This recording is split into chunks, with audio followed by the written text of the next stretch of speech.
O Salmo 56 todo, que não temos tempo de ler agora, é um salmo onde Davi fala muito das aflições, mas também do socorro e da intervenção de Deus. Quando ele fala, contaste os meus passos, hoje em dia, né, as pessoas usam esse contador de passos para ver se caminharam, se exercitaram o suficiente, né, mas naquela época eles não tinham um contador de passos literal. E nem Deus estava preocupado em registrar isso, embora na sua onisciência conheça. A linguagem figurada por trás disso é que Davi está peregrinando, longe de casa, longe da sua cidade natal, longe dos amigos mais próximos, da família, porque ele está sendo perseguido por Saul. Então, ele fala dessas perseguições e por causa disso ele tem que fugir. É uma maneira de dizer para Deus, o Senhor tem visto o quanto eu tenho corrido e o quão longe de casa eu estou. Isso não está passando batido aos seus olhos. O Senhor não é indiferente a essa realidade. E é depois dessa linguagem figurada, que não fala de um contador de passos literal, que ele fala, recolhe as minhas lágrimas no teu odre. Eu também quero chamar a sua atenção para o fato de que nenhum outro lugar da Bíblia menciona um odre onde Deus recolha ou guarde as nossas lágrimas. Essa mensagem também não é literal. Né? Nenhum de nós nunca viu as lágrimas que estamos derramando diante de Deus, por exemplo, em oração, desaparecer da nossa frente. Eu me lembro de muitos momentos, quando depois de um tempo de adoração, oração, às vezes ajoelhado, prostrado no chão, uma das coisas que me chamava a atenção quando levantava era ter regado aquele chão com lágrimas, e elas estavam lá. Não veio um anjo do céu recolher, não levou isso para colocar num recipiente literal para ser guardado. Agora, de novo, nós temos uma linguagem figurada. Assim como quando ele diz que essas lágrimas estão escritas num livro, não sei se um dia chegando no céu nós vamos encontrar o livro das lágrimas com o relato de todas as vezes que choramos. Mas, de novo, ele está usando uma linguagem simbólica. Normalmente as pessoas tomavam nota daquilo que não queriam esquecer. Ele está dizendo, o Senhor está vendo, né, o meu choro e isso não será esquecido nem ignorado. Então, se cada uma dessas frases tem essa conotação simbólica, não é essa no meio, recolhe as minhas lágrimas no teu odre, que seria literal. A pergunta que a gente deveria fazer ao olhar para essa declaração de Davi é, qual é o significado da frase? E eu me lembro que foi entre março ou abril de 1994, né? Então já estamos aí completando 27 anos da ocasião. Eu lembro de estar conversando com um pastor que compartilhou de forma resumida, breve, uma mensagem que ele ouviu de um pregador norte-americano. Eu não me lembro de sequer naquela conversa ter ouvido o nome e eu não tenho a quem dar o crédito, né, de como começou o entendimento dessa palavra, mas para mim foi há 27 anos atrás, a partir desse texto, né? Eu lembro que, entendendo essa verdade, eu comecei a pregar e fiz isso muito pouco durante os anos, uma mensagem chamada Lágrimas no Odre, né, falando dessa simbologia de Davi. E aquele pastor compartilhando, né, o insight que aquele pregador recebeu e estava comunicando para a gente, resumiu o assunto mais ou menos da seguinte forma. Ele falou, olha, se há um simbolismo nisso, e nós precisamos entender que Davi está usando algumas figuras de linguagem que eram muito conhecidas do seu povo, dos seus dias, da sua época. Hoje, por exemplo, a gente nem tem o odre. O odre era uma espécie de cantil feito com o couro de um animal, uma bolsa de couro, e depois de se colocar o líquido dentro, eles normalmente amarravam, fechavam a boca daquele odre, e era simplesmente um lugar de armazenar bebida. Na Bíblia você encontra uma vez a menção de um odre com água, uma vez a menção de um odre que continha leite, mas em todas as outras citações, a bebida que está dentro desse odre é o vinho. E normalmente o que se colocava primeiro era o suco de uva, ou que Jesus chamou do vinho novo, né? A uva recém-espremida no lagar, aquele suco extraído, era colocado lá e era lacrado, né, dentro desse odre, porque começaria um processo de fermentação natural, onde o suco da uva se transformaria em vinho. E nós precisamos entender essa dinâmica. O que era o suco da uva que passaria por uma transformação dentro do odre para depois se tornar o vinho? Bom, com isso nós já entendemos que o odre era um lugar de transformação, né? Mas o suco de uva era o fruto do esmagar das uvas que eram pisadas no lagar. E o fruto do esmagar das uvas que foram pisadas no lagar ele passava por um processo de transformação e o que saía era vinho. O vinho, na simbologia bíblica, é uma figura de alegria. O Salmo 104,15 fala do vinho que alegra o coração do homem e é inclusive um dos símbolos do Espírito Santo. Aliás, no Novo Testamento, a alegria aparece muito fortemente atrelada à ação, à pessoa e também à obra do Espírito Santo. Compre pelo link na descrição desse vídeo. Então, ele compartilhava que aquele pregador dizia o seguinte: ele está fazendo a relação das lágrimas com o odre, porque as lágrimas são fruto do esmagar das aflições na nossa vida.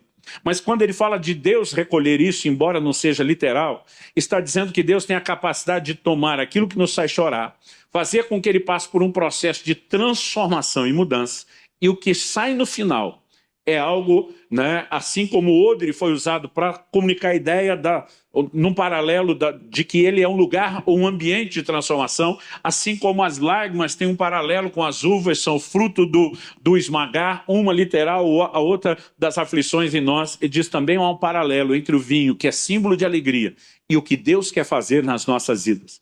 Basicamente, por trás de todo esse simbolismo, não é nem questão de espiritualizar uma única declaração na Bíblia. A Bíblia está cheia de afirmações de que Deus transforma a tristeza em alegria. Observe, por exemplo, Jeremias, capítulo 31, verso 13, que diz: então a virgem se alegrará na dança, juntamente com os jovens e os velhos. Deus diz assim: transformarei o seu pranto em júbilo e os consolarei, e lhes darei alegria em vez de tristeza. Uma observação a ser feita é que nos versículos anteriores, Deus está falando de redenção, de livramento divinos, porque eles estavam vivendo um período terrível, crítico. Não era uma hora de alegria, era talvez um dos momentos das maiores crises, né? Eu acredito que possamos classificar assim, que Israel já havia passado.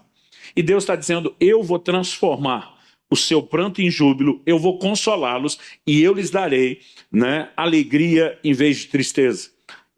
No livro de Esther, no capítulo 9, dos versículos 20 a 22, depois daquela tentativa do inimigo de exterminar a nação de Israel, a linhagem de Abraão, por meio de quem Deus tinha uma promessa de que faria algo na terra num único dia, depois desse livramento, a Bíblia diz assim: Mordecai escreveu essas coisas, enviou cartas a todos os judeus que moravam em todas as províncias do rei Assuero, aos de perto e aos de longe, ordenando-lhes que comemorassem o dia 14 do mês de Adar e o dia 15 do mesmo mês, todos os anos, como os dias em que os judeus se livraram dos seus inimigos, o mês em que a tristeza virou alegria e o luto se transformou em festa. E que esses fossem dias de festa e de alegria, de troca de presentes e de dádivas aos pobres. Além dessas menções, quando nós passamos para o Novo Testamento, que traz uma revelação ainda mais clara, precisa do plano, do propósito de Deus, nós vamos encontrar uma mensagem a respeito do poder consolador do Evangelho. Quando Jesus se levanta para o seu primeiro, sermão público em Nazaré, a cidade onde ele tinha sido criado, a Bíblia diz que ele abriu o rolo, o livro do profeta Isaías, e leu essa passagem. Eu vou ler exatamente o texto que o Senhor Jesus leu, Isaías 61, de 1 a 3. O texto diz assim: o Espírito do Senhor Deus está sobre mim, porque o Senhor me ungiu para pregar boas novas aos pobres, enviou-me a curar os quebrantados de coração.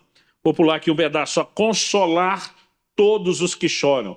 E por fim, no verso 3, e a pôr sobre os que choram em Sião uma coroa em vez de cinzas, óleo de alegria em vez de pranto, manto de louvor em vez de espírito angustiado. É lógico que existe o aspecto de comunicar o Evangelho, libertar os cativos, mas a maior parte dessas frases está relacionado com essa mudança de tristeza para alegria, né? Pregar boas novas aos pobres, curar quebrantados de coração. Como que o coração fica quebrantado? Está ferido, está triste, né? Ele diz: consolar os que choram. Novamente, pôr sobre os que choram em si uma coroa em vez de cinzas. Cinza é quando alguém estava de luto, era um ritual que eles faziam. Óleo de alegria em vez de pranto, e manto de louvor em vez de espírito angustiado. Depois de ler essas coisas, o Senhor Jesus diz: hoje se cumpre essa palavra. Basicamente ele está dizendo: eu sou o Messias ungido de Deus, aquele que veio comunicar todas essas coisas que Deus planejou, intencionou repartir com a humanidade. Não muito depois desse sermão, você vai ver em Mateus 5,4, no Sermão do Monte, Jesus dizendo: bem-aventurados os que choram, porque eles serão consolados. Então, o que não podemos negar é que a mensagem do Evangelho é uma mensagem de consolo, porque isso é o que Deus intenciona fazer. O que não podemos negar é que essa ênfase na Bíblia, e a razão pela qual decidi fazer um apanhado geral aqui do livro, um pouco, né, do extrato de muitos capítulos, é para que a gente consiga ter um panorama de um Deus que se importa. Há momentos onde você vai ver Jesus, por exemplo, no capítulo 16 do Evangelho de João, nos versos 23 e 24, nos ensinando a orar ao Pai em seu nome, ele diz assim: para que a vossa alegria seja completa. Ele não está dizendo apenas para que o plano, a vontade de Deus e o propósito de Deus se cumpram. É lógico que isso vem em primeiro lugar. Mas Deus está dizendo: eu estou interessado na alegria de vocês. E a razão pela qual eu espero que vocês orem, e vocês devem esperar que eu haja, é porque eu sou um Deus que muda circunstâncias. E quando começamos a perceber isso, há um desenho que precisa ser criado no nosso íntimo, que gere uma convicção de fé, que afete a nossa conduta, o nosso comportamento, a maneira não só como vamos agir, mas como vamos interagir com Deus. É possível esperar alegria mesmo depois do choro. O Evangelho não é só um Evangelho de alegria. Quando eu vejo alguns pregadores dando um tom exageradamente triunfalista, como se você não vai ter problema, se jamais vai bater na sua porta, eu digo, não dá para concordar com isso. Aliás, a palavra de Deus diz lá em Romanos capítulo 12, no versículo 15, se não me engano, né? Que nós devemos nos alegrar com os que se alegram e chorar com os que choram. E a orientação aqui é uma dinâmica de relacionamento com os irmãos da fé. Não é que a gente tem que chorar com o ímpio que não converteu e rir com o crente, porque o crente só vive de alegria e o ímpio só de tristeza. Não.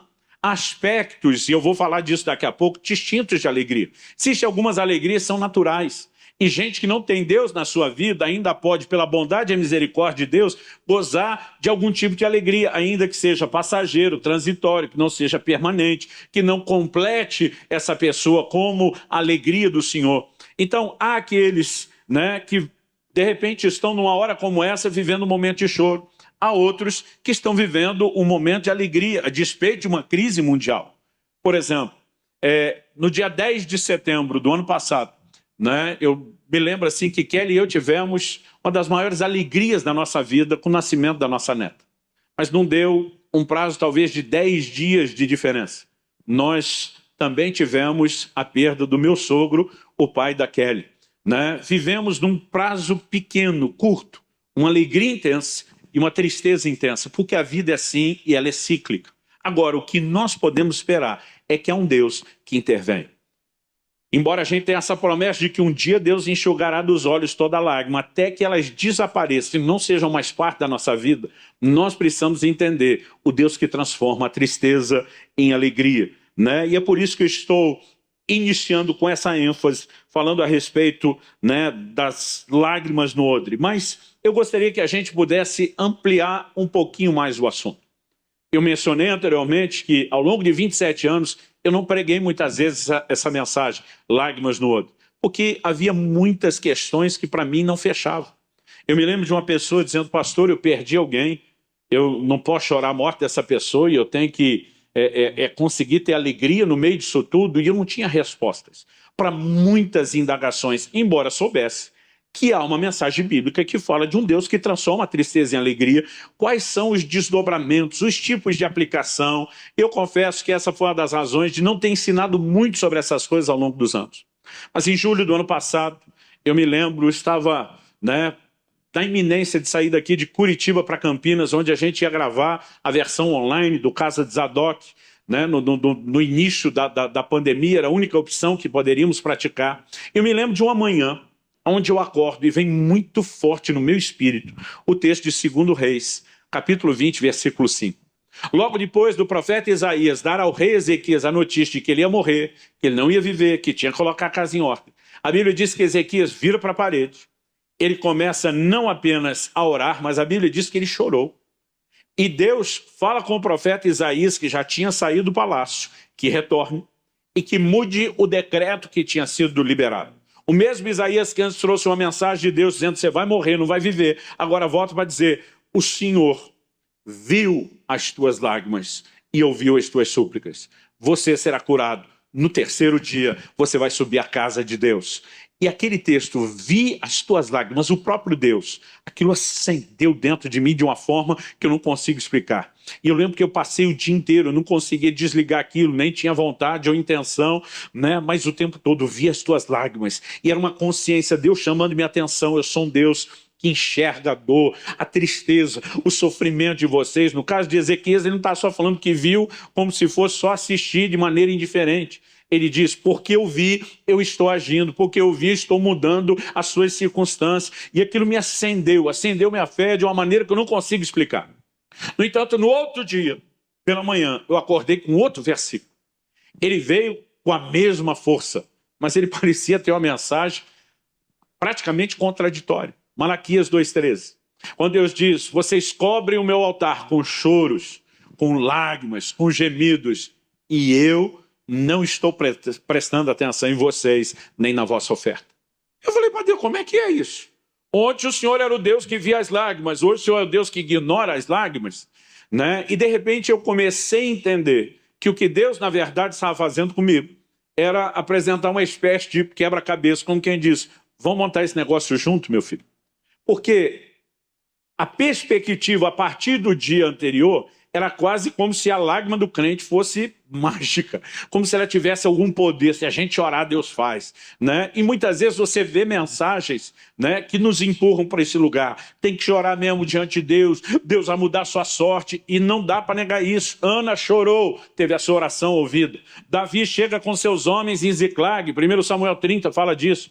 Quando descobrem que a cidade foi destruída, queimada a fogo, mulheres e filhos levados cativos de Davi, de todos os seus homens, a Bíblia diz que eles choraram até não ter mais força para chorar. Não pararam de chorar porque foram consolados, pararam de chorar porque não conseguiam continuar chorando. Mas a Bíblia diz, 2 versículos depois, mas Davi se fortaleceu no Senhor seu Deus. Outra versão diz, Davi se reanimou no Senhor seu Deus. E a hora que Davi se levanta, se posiciona diante de Deus, como quem diz, queremos ver mudança nessa circunstância, esperamos que o Senhor mude, e Deus mudou. Eles saem, conseguem, né, localizar o inimigo, vencer o inimigo e recuperar todos os familiares e mesmo os bens que tinham sido levados. Agora, não estou dizendo que Deus não presta atenção no choro a ponto de intervir, porque a Bíblia diz isso. A pergunta é, qualquer choro chama a atenção de Deus ou provoca uma reação? E aí, para ser honesto, quando você olha para Malaquias 2,13, você diz, não. Qual é o motivo disso? O motivo é que nós precisamos entender que há tipos distintos de choro. Tem gente chorando diante de Deus como uma forma de expressar não apenas mais desabafo, mas dizendo para Deus, eu não tenho mais o que fazer, eu não tenho para onde correr, toda a minha confiança está sendo colocada em Ti. E o Deus que age como resposta de fé entra em operação, não porque as lágrimas vão coagi-lo a fazer algo, não porque ele seja obrigado a agir apenas porque alguém chorou. E eu quero lembrar você que não está na Bíblia o versículo que eu já vi gente tentar colocar na Escritura, que quem não chora não mama. Né? Outro dia alguém falou, mas não está não, pastor? Eu falei, não está não. Essa pessoa olhou para mim e falou, mas bem que podia estar.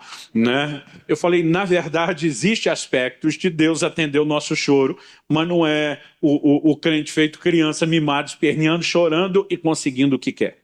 Então, entendemos aqui um dos aspectos que envolve esse quadro de fé. Agora, algo que o cristão que é sério com Deus pode entender e esperar é que o seu choro, ele sempre vai produzir, se é o choro correto, né, que estamos abordando, ele sempre vai produzir algum tipo de mudança. Mas algo que a gente também, de forma honesta, tem que entender na Bíblia, é que nem sempre a mudança vai acontecer nas circunstâncias. Ezequias viu uma mudança nas circunstâncias. O exemplo de Davi, que eu mencionei, foi de alguém que viu uma mudança nas circunstâncias. O exemplo de Ana, foram todos os três, gente que, chorando diante do Senhor, viram Deus mudar suas circunstâncias. Agora, a mesma Bíblia fala de gente que chorou diante de Deus, mas Deus não mudou suas circunstâncias. E não dá para dizer que é porque era menos crente do que os outros três. Porque o exemplo em questão é do próprio Senhor Jesus.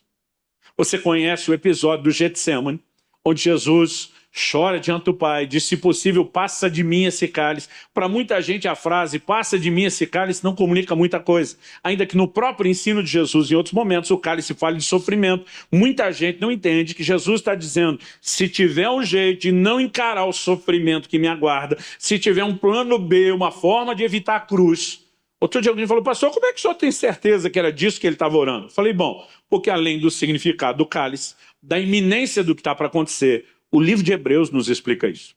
Olha o que diz Hebreus capítulo 5, dos versículos 7 a 9.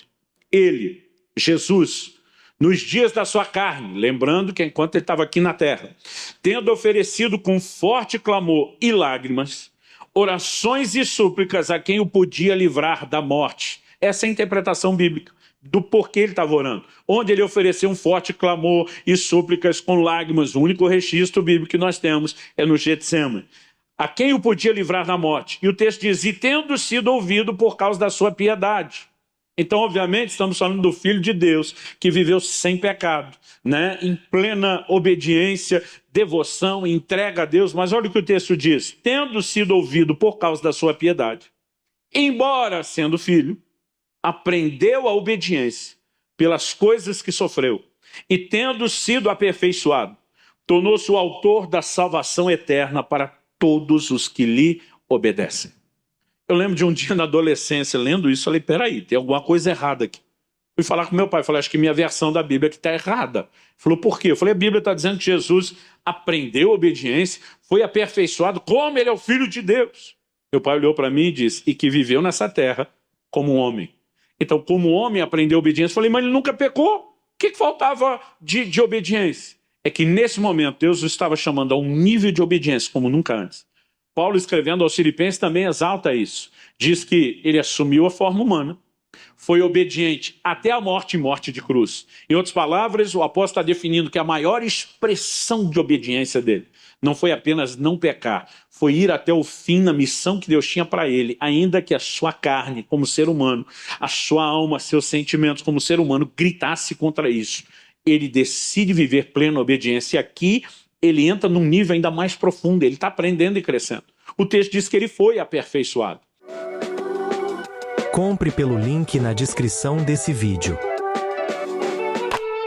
Isso nos mostra o quê? Jesus não deixou de ser atendido, né, por falta de espiritualidade, de fé. Se tem alguém de quem nós não podemos acusar, né, a falta dessas coisas, é justamente o Senhor Jesus. Agora, o mesmo Jesus também dizia, contudo seja feita não a minha, mas a sua vontade. Porque lá no fundo ele sabia, eu estou em conflito com a sua vontade e ela deve prevalecer. Então, no caso do choro de Jesus, Deus não mudou as circunstâncias, mas Deus o mudou. Ele aprendeu obediência, ele foi aperfeiçoado. E há momentos onde esse Deus que não ignora as minhas e as suas lágrimas, ele pode mudar as circunstâncias, mas há momentos onde ele vai nos mudar.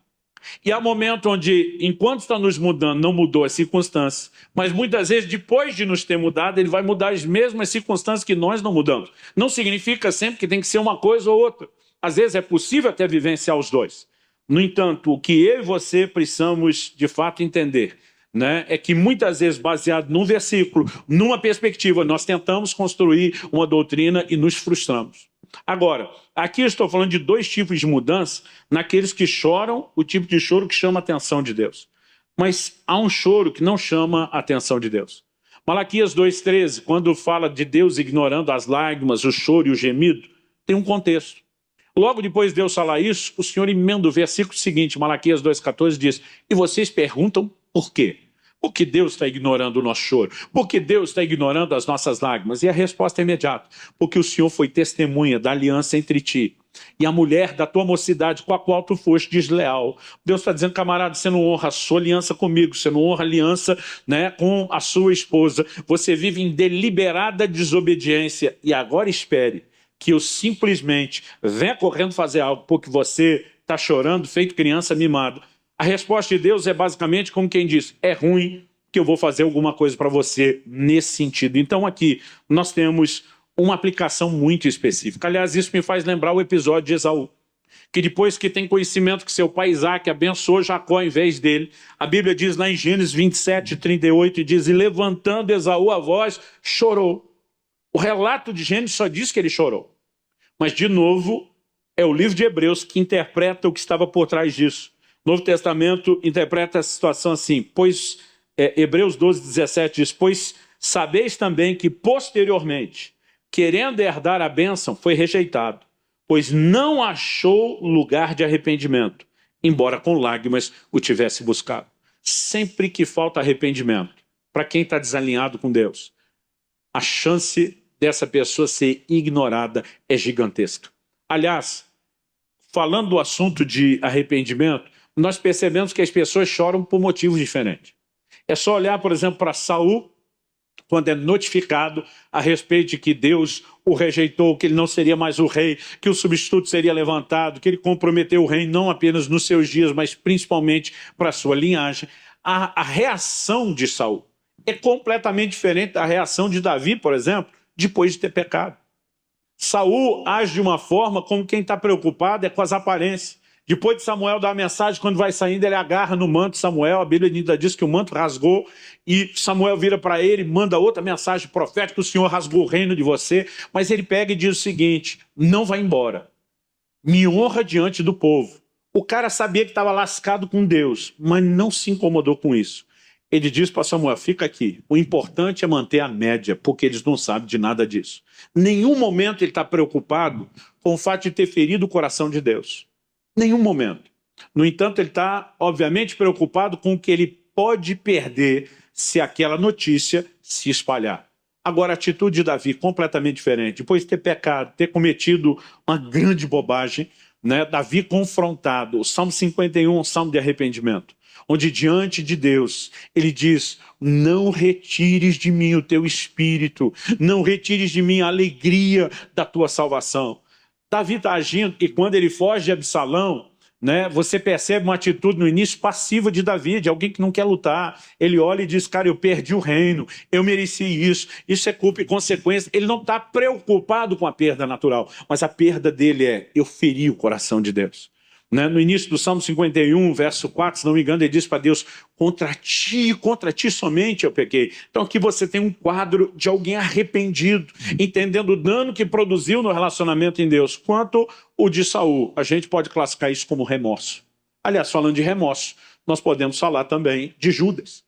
Judas, depois, né, de ter traído o Senhor, a Bíblia mostra angústia, mostra desespero, mostra um cara que tirou a própria vida. Agora, isso não significa que ele encontrou um lugar real de arrependimento. Talvez ele estivesse apenas analisando o que perdeu sem nunca se preocupar com essa conexão em Deus. E algo que nós precisamos entender é o seguinte: por que a dor, a tristeza entrou no mundo?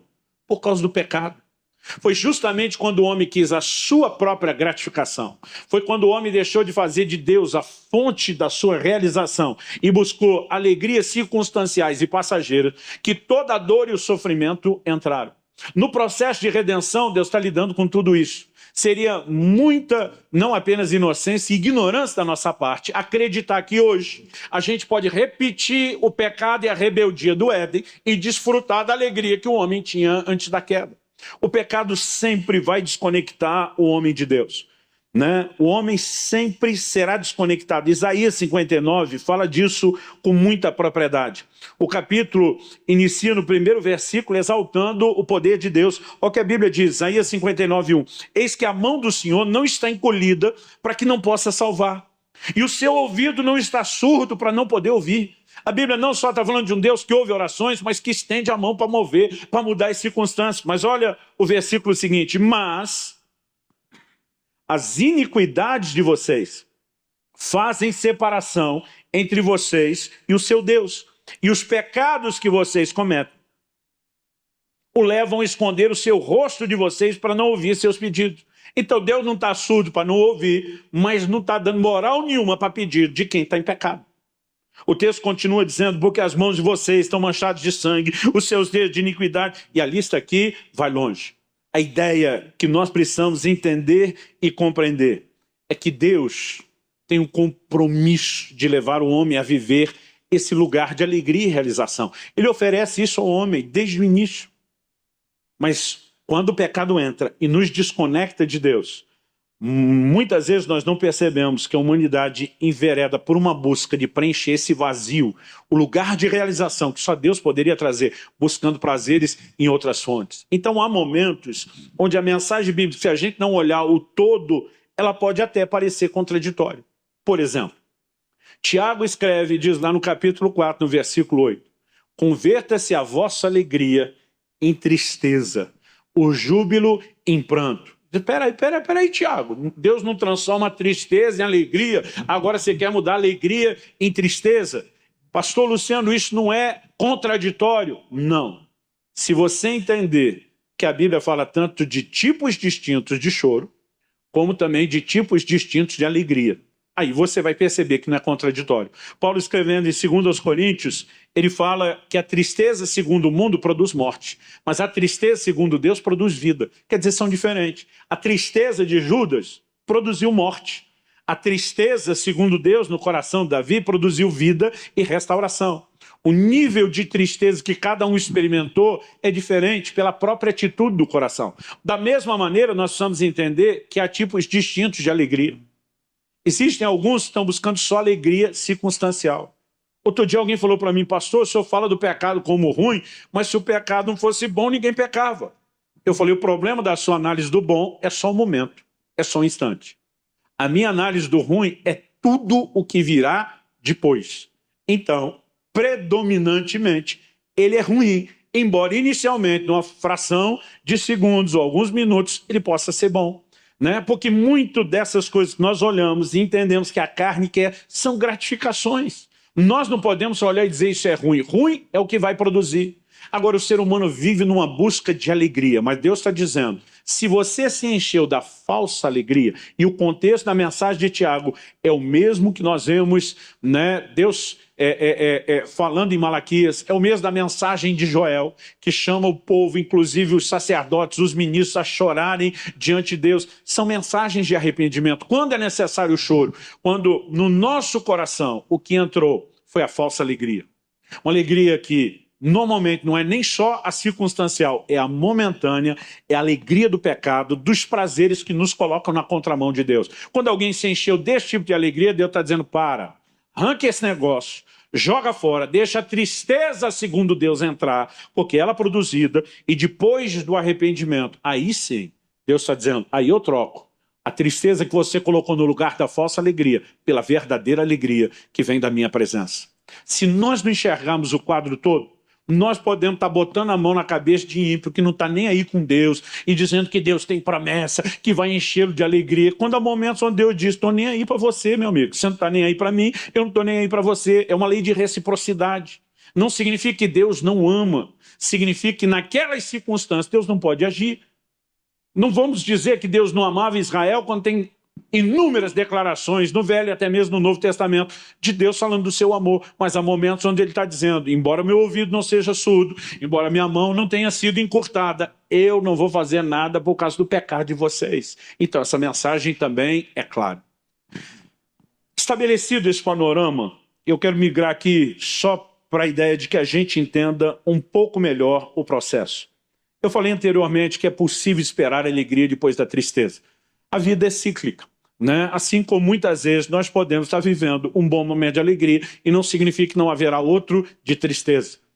Tiago escreve, né, e declara com muita propriedade a respeito daqueles que estão passando por provações. Gente, provação não é algo que faz a gente sorrir, mas algo que também nós podemos entender é que mesmo em meio a provas, nós podemos viver a alegria do Senhor. Vou falar mais sobre isso daqui a pouco.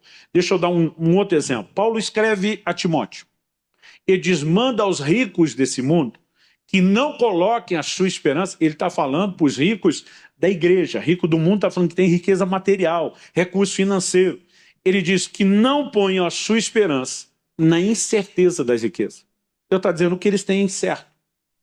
Se por um lado a gente pode dizer, né, baseado na declaração de Paulo também aos Coríntios, quando ele fala em 2 Coríntios, capítulo 4, verso 17, né, que o peso da glória é muito maior do que a leve e momentânea tribulação, ele não está só falando de algo passageiro e algo eterno, mas de como aquilo que é divino, a intervenção de Deus tem mais peso. Por outro lado, ele não está negando as aflições. Elas podem acontecer. Agora, aqueles de nós que estamos vivendo um momento difícil hoje, talvez seja a saúde, né? E amanhã você pode estar testemunhando como Deus te curou e mudou a sua sorte. Talvez seja um momento, né, não só difícil de desespero em relação às finanças, mas amanhã você pode estar testemunhando como Deus interviu, socorreu com provisão e mudou a sua sorte, porque as circunstâncias são passageiras. Mas o inverso também é verdadeiro, né? Antes de falar do inverso, talvez você esteja com um problema familiar hoje, com os filhos, no relacionamento conjugal, e amanhã está testemunhando como Deus restaurou sua família. Mas o inverso é verdadeiro. Alguém pode estar bem com a família hoje, enfrentando um problema amanhã. Alguém pode estar bem financeiramente hoje, e a incerteza das riquezas lhe pregar uma peça e uma grande surpresa no futuro. Alguém pode estar bem de saúde hoje e não estar amanhã, porque as circunstâncias mudam. E o que nós precisamos entender é que o Deus que transforma a tristeza e a alegria, ele não apenas muda circunstâncias. Se a gente interpretar Deus agindo só dessa forma, então nós estamos dizendo que a alegria só é circunstancial. E eu quero te mostrar que não é. Mas antes de mostrar que não é, esse vai ser meu último ponto em alguns poucos minutos. Eu quero chamar sua atenção para um processo. Um processo no qual Deus se move e trabalha. Todo crente, apesar dessa coisa cíclica, pode ser alegria agora, tristeza amanhã, ou tristeza hoje, alegria amanhã. No meio dessas reviravoltas, todo crente precisa entender que é possível ter alegria depois da tristeza. Não importa o tamanho da dor e nem o tempo do choro. No Salmo 30, no verso 5, a palavra de Deus diz o seguinte: porque a sua ira dura só um momento, mas o seu favor dura a vida inteira.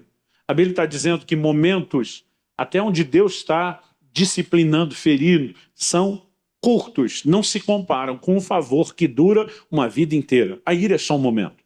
Aliás, se por um lado nós devemos esperar tanto choro como alegria, a gente deveria esperar mais alegria proporcionalmente do que choro. Mas o interessante é a próxima frase. Verso 5 ainda do Salmo 30 diz: o choro pode durar uma noite, mas a alegria vem pela manhã. Esse texto sempre me intrigou, porque se fosse uma declaração literal, a gente nunca teria problema de mais um dia de duração. Tudo zeraria cada noite, assim como a misericórdia do Senhor, tudo renovaria no início da manhã, estaria ótimo. Mas a Bíblia fala de gente que chorou por muitos dias. Então a pergunta é: essa declaração é literal? Se fosse, estaria em contradição com outras declarações da Bíblia, e a Bíblia não se contradiz. Aqui o que nós precisamos entender é que o texto bíblico, muitas vezes carregado de poesia, às vezes de alegorias, ilustrações, comunicam mensagens simbólicas. Quando a Bíblia está dizendo do choro durar uma noite, e aí eu me lembro de um evento que nós tivemos em 2006. Se não me engano, foi um tempo de glória. Eu recém tinha mudado para Curitiba, estava talvez um ano e pouquinho aqui, e nós fizemos um evento que era um retiro de avivamento, que nós decidimos fazer numa chácara, num feriado. Entre os pregadores estavam lá, meu amigo pastor Marcelo Jamal estava lá. Em algum momento da mensagem, se a gente pensar no prisma da comunicação, parecia que ele pegou um desvio, saiu do trilho, mas a gente percebeu, foi muito ministrado, que Deus conduziu aquilo. E de repente Jamal entra nesse texto do Salmo 35 e me respondeu outra indagação. Falou: gente, isso aqui é literal? Não é, senão ninguém chorava mais de um dia. Agora a pergunta é: o que significa o choro pode durar uma noite, mas a alegria vem pela manhã? Falou: o que muda da noite para a manhã? É que as trevas se dissipam, porque a luz chega. Ele diz, e luz na Bíblia fala de revelação, enquanto muitas vezes a Bíblia vai usar o termo das trevas para falar daqueles que estão na ignorância, entenebrecidos no seu entendimento. Significa que as trevas entrou no entendimento. É o que Paulo fala em Efésios 4. Então ele diz, o que nós precisamos entender é que o choro tem prazo de validade. No plano e no propósito de Deus não é para durar a vida toda. Agora, o prazo de validade não é 24 horas. Então, da noite para amanhã, sumiu, foi embora. O que a Bíblia está falando é que tem algo que determina essa mudança. E luz fala de entendimento e revelação, portanto, é quando a palavra de Deus entra nas nossas vidas e as trevas da nossa ignorância são dissipadas, que a mudança começa a se estabelecer. Não importa se é uma mudança circunstancial, não importa se é uma mudança interior, não importa se tem a ver com outro processo onde Deus vai guiar alguém ao arrependimento, a luz, a revelação da palavra tem que entrar. E a razão de estar gastando tempo falando dessas verdades é para tentar trazer luz ao seu coração. Romanos 10:17 diz que a fé vem por ouvir e ouvir a palavra de Cristo. talvez parando para pensar, meditar nessas coisas, permitindo que o Espírito Santo ilumine o seu coração com essas verdades, sua atitude pode mudar de tal forma que o favor do Senhor vai ter espaço para entrar, porque Deus age por meio da fé. E a palavra de Deus produz fé. Então, há algumas perspectivas interessantes. Outro dia alguém falou, pastor, o senhor falou do odre. Qual o tempo de fermentação das nossas lágrimas? Porque o do vinho, né, do suco ser transformado em vinho, tem um tempo determinado e acaba. Com a gente tem um tempo determinado, eu falei, bom, não vejo nenhum embasamento para dizer isso. Aliás, a própria fermentação tem dois processos. O primeiro, no caso do vinho literal, né, é quando aqueles açúcares naturais da própria uva começam o processo de fermentação e vem a mudança para transformar em vinho. Mas na segunda fase, os enólogos, os entendidos do assunto, dizem que é quando se estabelece e define a maciez do vinho. Então eu falei, de repente você acha que está na primeira fase de fermentação e pode estar na segunda. Deus pode estar te melhorando por dentro. Falei, a questão é que nós não podemos estabelecer um tempo cronológico, mas pela Bíblia tem prazo de validade. Compre pelo link na descrição desse vídeo. Ao que Deus me chamou a atenção, e essa talvez foi a mensagem que eu preguei a abertura dessa série no ano passado, foi quando Maria Madalena vai ao túmulo, esperando ter acesso ao corpo de Jesus. Ela não está esperando a ressurreição. Descobre que o túmulo está vazio, né? E quando o anjo está ali tentando comunicar as boas novas, e a vê chorando, ele pergunta, por que você está chorando? Maria responde, meu senhor morreu, agora devem ter roubado o corpo dele, não sei onde puseram. Ela está fixada naquilo. O próprio Jesus aparece perto dela e pergunta, por que você está chorando? Ele não está perguntando isso para saber informação ela acabou de dar, mas era a perspectiva dela, mas era a perspectiva errada. O senhor dela não estava mais morto. Ninguém tinha roubado o corpo. Ela está chorando porque está desinformada, porque não tem luz, não tem revelação. Às vezes a entrada da revelação é Deus nos fazer entender fatos que nunca entendemos. Então há momentos onde as pessoas estão chorando sem motivo, porque acreditaram em mentiras, seja das circunstâncias ou da boca de pessoas. José, por exemplo, foi vendido pelos seus irmãos como escravo. Eles não podiam chegar para o pai e dizer, ó, teu filho sumiu porque nós vendemos o menino. Ia dar ruim. Eles inventaram a história. Encontramos aqui as roupas dele, olha, estão rasgadas, tem sangue, jogaram sangue do animal, uma fera deve ter pego, morreu. Gente, Jacó chorou por muito tempo o José, que estava vivo, mas ele não sabia. O que ele tinha era um fato mentiroso. O dia que ele descobre a verdade, que José está vivo, ele entende que não precisaria ter chorado. Mas muitas vezes, enquanto nos falta a revelação, nós estamos chorando, não é nem por circunstâncias que são do jeito que nós estamos imaginando. Há momentos onde nós estamos de engano. Eu tenho conhecido gente que foi amada pelos seus familiares, mas cresceu com rejeição, porque acreditou numa mentira. Me lembro, logo no início do meu ministério, de ter orado com uma pessoa, impus as mãos, ela caiu debaixo do poder de Deus e ela ficou horas ali no chão. Foi um culto longo de avivamento, ela não mexia, não levantava, depois que terminou atendendo todo mundo, ela está lá, nós fomos embora e ela ainda estava lá. No dia seguinte, a gente ouve o testemunho daquela pessoa que nos procura, não quis dar o testemunho em público. E ela disse que no momento em que ela caiu debaixo do poder de Deus, ela saiu do corpo e Deus a guiou num tour para lhe mostrar a verdade que ela desconhecia a vida inteira. Ela disse, pastor, eu vi detalhes, meus pais choravam quando eu contava a história. Ela disse, eu vi a roupa que mamãe estava, o dia que ela foi para o hospital para ter o parto, e minha mãe chora porque ela lembra disso, até hoje eu sou a primeira filha. Ela falou assim, eu descrevi para eles a história do dia que eu fui concebido. Os dois não apenas tiveram um momento de intimidade, mas antes disseram, vamos tentar aquela menina que nós tanto esperamos. Ela disse, pastor, graças a Deus, pelo menos na visão, não tive coragem de perguntar, eles estavam debaixo das cobertas, eu não vi nada comprometedor, mas eu ouvi a conversa que os dois choravam, dizendo que foi exatamente assim que você foi concebida. Mas no momento em que ela via a visão do hospital, o vestido da mãe, em que ela nasceu, um espírito de rejeição se aproxima e toca a vida dela, decidida a enganá-la. Eles não tinham o Senhor, estavam expostos. E a verdade é que a vida inteira ela acreditou numa mentira. Naquele dia, a noite foi dissipada, porque Deus fez com que as trevas do engano fossem embora. A revelação de Deus entrou. Deus não estava apenas dizendo, olha, eu te amo, independente dos seus pais te amarem, porque é o que Davi declara, ainda que meu pai e minha mãe me desamparem, o Senhor me acolherá. Então não importa se ninguém, a minha volta nunca tivesse me amado, quando eu tenho a revelação do amor de Deus, o meu valor é determinado por isso. Mas no caso dela, nada disso tinha acontecido. Os pais diziam, pastor, nós não entendemos, nós nunca soubemos o que estava dentro dela. A vida inteira nós amamos essa menina de paixão, fizemos tudo para comunicar, para expressar. Não entrava. Quando o anjo, e depois Jesus está perguntando, por que é que você está chorando? Não há pergunta que busca informação, mas que leva Maria Madalena a uma alta avaliação. Será que eu deveria estar chorando por isso? Então eu quero dizer para você que está agoniado com as finanças nesse tempo difícil de pandemia, será que você tinha que estar tão desesperado? Ou essa era a hora de estar de joelho dizendo, Deus, o Senhor prometeu, o Senhor disse que me trataria de forma distinta, que nem aves do céu estão aí desamparadas, o que dizer da gente? O Salmo 34 diz, os leõezinhos passam fome, sofrem necessidade, mas aos filhos dos homens bem nenhum lhes faltará. Talvez seja a hora de você começar a entender melhor o que significa o Senhor é o meu pastor, nada me faltará. E aí, deixa eu te dizer uma coisa, se precisar multiplicar farinha, azeite na botija, Deus não mudou, Ele é o mesmo. Mas muitas vezes nós deixamos as circunstâncias nos encher de trevas, o desespero bate, mas é quando a luz da revelação entra que nós podemos nos alegrar a despeito das circunstâncias, e mesmo que elas não mudem depressa.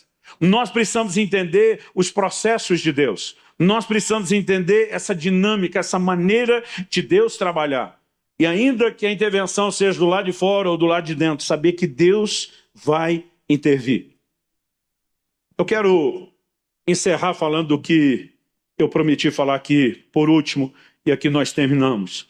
Muitas vezes, mesmo servindo a Deus, nós criamos uma mentalidade que a única maneira de Deus transformar a nossa tristeza em alegria é mudando circunstâncias.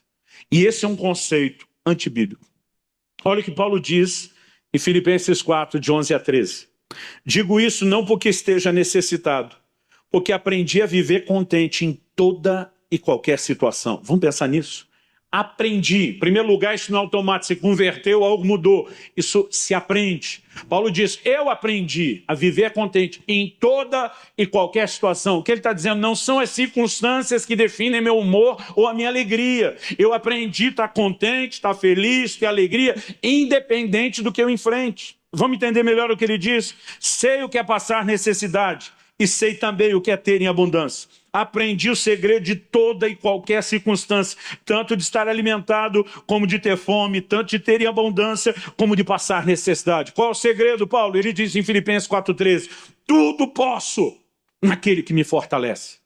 Às vezes a gente pega esse texto de tudo posso, como se é posso realizar, posso conquistar, posso fazer. Não, Paulo está dizendo posso suportar qualquer coisa, porque é um Deus que me fortalece. Em outras palavras, a minha força, a minha empolgação, minha motivação não deveria estar baseado no humor, que está baseado nas circunstâncias. Nós precisamos entender a importância de tratar Deus como nossa fonte. Olha o que Davi diz no Salmo 16, versos 8 e 9. Tenho o Senhor sempre diante de mim. Era alguém que buscava relacionamento contínuo, estar na presença de Deus. Estando Ele à minha direita, não serei abalado. Por isso o meu coração se alegra e o meu espírito exulta e até o meu corpo habitará seguro. Por que, Davi? Porque o seu espírito se alegra, exulta e o coração se alegra, porque o Senhor está diante de mim. É o que ele diz no verso 11 na sequência. Tu me farás ver os caminhos da vida, na tua presença a plenitude de alegria e à tua direita há delícias perpetuamente. Deus seja louvado. Aí você olha no Novo Testamento, como é que aqueles crentes viviam? Era gente sem problema, que dependia de circunstâncias para ter alegria? Não. Olha o que Atos 5,41 diz, falando dos apóstolos. Eles se retiraram do Sinédrio muito alegres, por terem sido considerados dignos de sofrer afrontas por esse nome. Foram presos, foram açoitados, foram caluniados, foram perseguidos. Agora, eles estão se alegrando no meio de circunstâncias que a maioria de nós não teria motivo nenhum para sorrir. Por quê? Porque a alegria não era circunstancial. Aliás, há uma relação muito muito bem definido, estabelecido na Bíblia, entre a alegria e a pessoa do Espírito Santo, que é o que eu falei no início, quando mencionei o vinho como um dos símbolos do Espírito Santo ou da sua ação. Em Atos capítulo 13, verso 52, diz: os discípulos, porém, a despeito do que passava, estavam cheios de alegria e do Espírito Santo. Cheios de alegria e do Espírito Santo. Pode ser distinto as duas coisas? Ou o que nós vamos entender é que as duas se misturam, se fundem. Gálatas 5:22 diz que o fruto do Espírito é, entre outras coisas, alegria. Quando eu olho para a Escritura, vejo a declaração de Paulo em Romanos 14:17, não dá para ignorar. Porque o reino de Deus não é comida nem bebida, que é um símbolo de festa e de alegria natural. Neemias diz, quando vai falar lá, a alegria do Senhor é a vossa força, ele diz, comei carnes gordas, né? Traduzindo picanha com gordura, comer carnes gordas, beber bebidas doces. Outro dia alguém falou, não, pastor, isso aí não é dietético, não, isso aí é coisa açucarada. Falei, a Bíblia só diz doce. Pode ser um suco natural bem doce. E a Bíblia diz, e enviem porções para aqueles que não têm o que comer. E diz, vocês vão se regozijar, vão sentar, vão banquetear. Mas ele diz, não se limite a isso. Ele diz, a alegria do Senhor é a vossa força. Nossa geração precisa entender o que é a alegria que procede do Senhor. Há momentos onde Jesus fala, para que a vossa alegria seja completa, ele diz, é de vocês. Mas há momentos onde ele diz, para que a minha alegria esteja em vós. Ele está falando de algo que ele vai operar na minha e na sua vida. Hebreus 1:9 diz o seguinte, Deus, o teu Deus, te ungiu com óleo de alegria, como a nenhum dos teus companheiros. Está falando de Jesus. Gente, é uma unção, uma obra do Espírito Santo que pode nos encher de alegria. Ainda era solteiro, morava na casa dos meus pais, me lembro de uma situação assim que me feriu, me machucou, me decepcionou muito. Eu estava assim, com as emoções viradas, mas eu fui chorar diante de Deus, o melhor lugar que tem para a gente chorar. Enquanto abria o meu coração, falava de tudo, falava das circunstâncias, eu também lembrava que Deus era maior do que tudo aquilo, e de repente eu nunca tinha ouvido alguém contar uma história dessa, não estava empolgado, não estava imitando ninguém, nem imaginava que algo podia acontecer. Veio uma onda de glória de Deus sobre mim, e eu não sei te explicar o que aconteceu. Eu fui cheio do Espírito Santo, mas ao invés de apenas orar em línguas, glorificar, era uma alegria tão intensa, tão sobrenatural, que parece que eu ia inflar, que eu ia explodir, aquilo era muito forte, né? E eu comecei, sem entender o que estava acontecendo, a rir sem parar. Eu rolava no chão de rir, mas eu ria de uma forma que eu nunca ri na minha vida. E quando aquela crise, eu não chamo nem de crise, aquele acesso de riso passou, meu coração havia sido sobrenaturalmente sarado. Eu entendi que a alegria do Senhor não tem nada a ver com as circunstâncias. Compre pelo link na descrição desse vídeo. E há momentos onde já estive diante de Deus dizendo, estou apelando para esse óleo, o óleo da alegria. Mas apesar de todas essas verdades, talvez até por falta de entendimento, muitos crentes seguem buscando alegria circunstancial, em vez de se conectarem profundamente ao Senhor e serem cheios do Espírito Santo. O Deus que transforma a tristeza em alegria vai mudar tudo que a gente passa? Não necessariamente. Nós veremos, infelizmente, não adianta dizer está amarrado, repreendido em nome de Jesus, nós veremos, infelizmente, gente no nosso meio que serve a Deus sofrendo. Gente que padeceu de uma enfermidade, não vimos a intervenção de cura e não entendemos. Nós veremos situações acontecendo. Talvez um dia diante de Deus nós vamos descobrir onde falhamos em reverter, mas o quadro acontece. E não vamos falar só de enfermidade ou de uma dificuldade financeira. Nós temos isso, casamentos acabarem. Tem uma parte ali dizendo, Deus, eu quero, mas tem a outra que sabe que Deus deu o livre-arbítrio dizendo para Deus, mas eu não quero, nem o Senhor pode me atropelar. E porque Deus transforma a tristeza em alegria, muitas vezes nós pensamos, só vai ter alegria se esse relacionamento for de fato mudado ou restaurado. Muitas vezes nós estamos orando por familiares que ainda nos converteram. Ah não, o pastor está lá na Bíblia, querendo o Senhor será salvo tu e toda a tua casa. Isso não foi dito para todo crente. Paulo falou isso para uma pessoa específica, debaixo de uma revelação, no escuro, sem saber que o cara ia se matar, guiado por Deus. E muitas vezes nós tentamos aplicar. Paulo, em 1 Coríntios 7, pergunta: como sabes, ó homem, se salvarás a tua esposa? Como sabes, ó mulher, se salvarás teu marido? Se tivesse uma promessa que o próprio Paulo conhecia e comunicou, você acha que ele ia colocar isso em dúvida depois? Há pessoas que mesmo orando por seus familiares, talvez não vejam todo mundo se converter. Gente, nós precisamos entender, não há nada no Evangelho que fala de um Deus mudando toda a circunstância o tempo todo só para a gente ficar feliz. Mas fala de um Deus que nos traz alegria a despeito das circunstâncias que a gente enfrenta. E se nós dependemos só de circunstâncias melhores para ter um sorriso no rosto ou para ter alegria, algo está errado no nosso relacionamento com Deus. Nós precisamos voltar a entender o que é conectar a fonte e ser sobrenaturalmente capacitado para dizer como Paulo: eu posso todas as coisas naquele que me fortalece. A alegria do cristão, ela se manifesta quando Deus muda uma circunstância. Gente, cada vez que eu vejo um milagre, uma intervenção de Deus, algum tipo de necessidade, é lógico que eu vou fazer festa, porque também existe alegria circunstancial. Mas na vida do crente, a nossa alegria não é só circunstancial.